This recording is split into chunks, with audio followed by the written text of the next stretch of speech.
Hi friends, আজকে একটা recipe বানাবো যেটা হচ্ছে চিংড়ি মাছের মালাইকারি।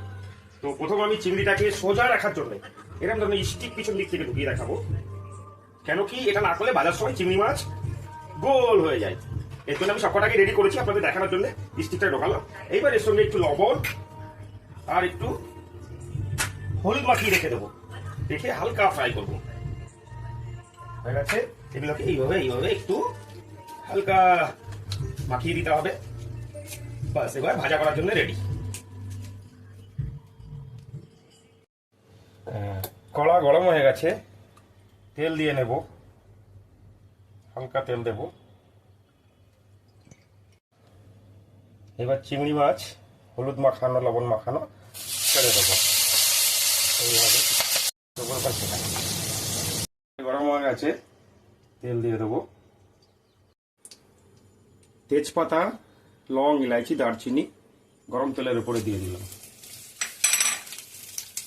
হালকা নাড়িয়ে নিলাম। এবার পেস্ট করা মশলাটা হচ্ছে পেঁয়াজ বাটা, রসুন, আদা, কাঁচা লঙ্কা, এটা ঢেলে দিলাম।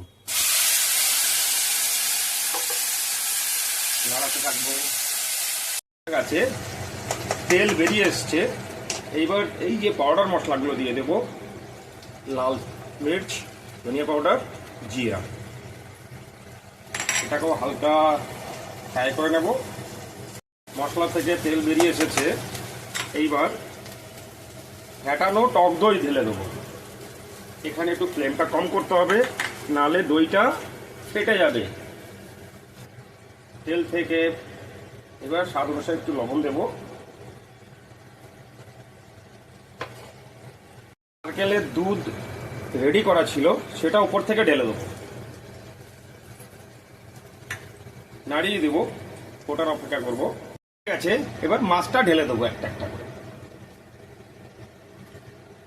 একটু নাড়িয়ে দেবো। আছে, উপর থেকে একটু দেশি ঘি দিয়ে দেবো।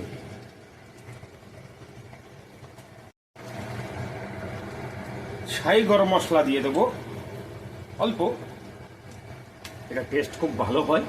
ওপর থেকে ক্রিম দিয়ে দেবো, এটা আমার রেসিপি, আমি ওপর থেকে ক্রিমটা দিয়ে দিলাম।